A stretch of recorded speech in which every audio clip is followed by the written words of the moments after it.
প্রিয় ইসলামী ভাই ও বোনেরা, আসসালামু আলাইকুম।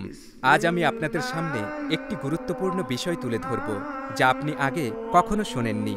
প্রথমেই আপনাদের অনুরোধ করব, কোরআনের মর্যাদার স্বার্থে ভিডিওটি শেয়ার করে সবার মাঝে ছড়িয়ে দিন। কোরআন আল্লাহর বাণী, মানবজাতির জন্য হিদায়েত। কোরআনকে সম্মান করা শুধু ভালোবাসার প্রকাশ নয়, বরং এটি প্রত্যেক মুসলিমের জন্য একটি দায়িত্ব। তাই আপনার বাসায় যে কোরআন শরীফটি আছে, তা আপনি খুব যত্ন সহকারে রেখে দিয়েছেন। কিন্তু প্রশ্ন হলো, যখন আপনার কোরআন শরীফ পুরনো হয়ে যায়, ছিঁড়ে যায় বা পাঠের অযোগ্য হয়ে পড়ে, তখন আপনি কি করবেন? এটিকে কি ফেলে দেবেন, নাকি কেজি দরে পুরনো কাগজের সাথে বেচে দেবেন? নাকি এমন কোনো উপায় আছে যার মাধ্যমে কোরআনের মর্যাদা অক্ষুণ্ণ রেখেই সম্মানের সাথে এটি ব্যবস্থাপনা করা যায়?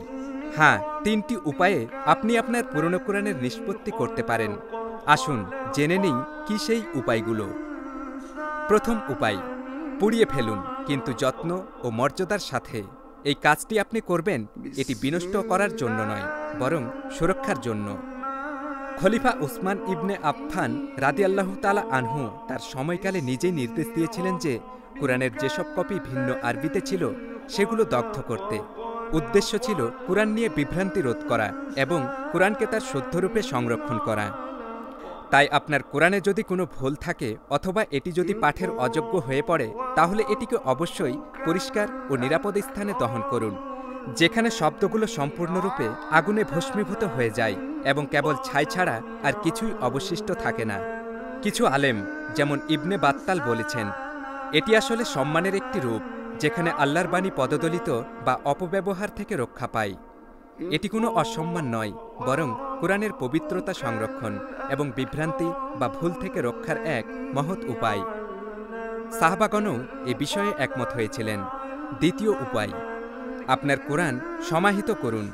যেমন আমরা একজন মুমিনের দেহকে মাটির বুকে ফিরিয়ে দেই সম্মান প্রদর্শনের জন্য, তেমনি একটি পুরনো কোরআনকে পরিষ্কার ও নিরাপদ স্থানে সমাহিত করা যেতে পারে, যাতে তা অপমানিত বা অপবিত্র হওয়ার আশঙ্কা না থাকে।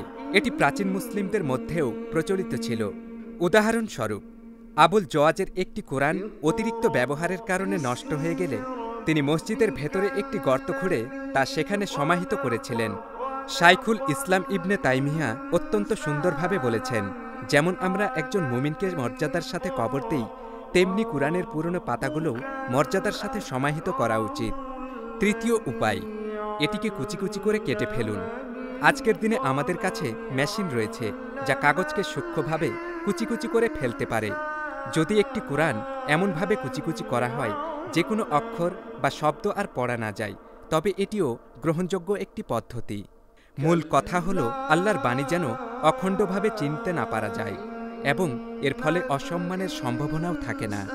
শায়খ ইবনে উসাইমিন বলেছেন, কুচি কুচি করা বৈধ, তবে শর্ত হলো এটি সম্পূর্ণ হতে হবে। যদি কোনো অক্ষর বা শব্দ অবশিষ্ট থাকে তবে তা যথেষ্ট নয়, কিন্তু সঠিকভাবে করা হলে আধুনিক যুগে এটি একটি পরিচ্ছন্ন ও নিরাপদ সমাধান। তাহলে হোক দহন, সমাহিতকরণ কিংবা কুচি কুচি করা, লক্ষ্য আসলে একই। কোরআন সর্বদা সুরক্ষিত রাখতে হবে। এর বাণী কখনো অপমান বা অবমাননার শিকার হতে পারে না।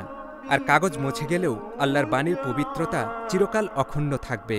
প্রিয় ভাই ও বোনেরা, মনে রাখবেন, কালি মুছে যেতে পারে, কাগজ নষ্ট হয়ে যেতে পারে, কিন্তু আল্লাহর বাণী চিরন্তন। আসল বিষয় হলো, আমরা মুসলিমরা যেন সর্বদা তার কিতাবের মর্যাদা রক্ষার দায়িত্ব পালন করি।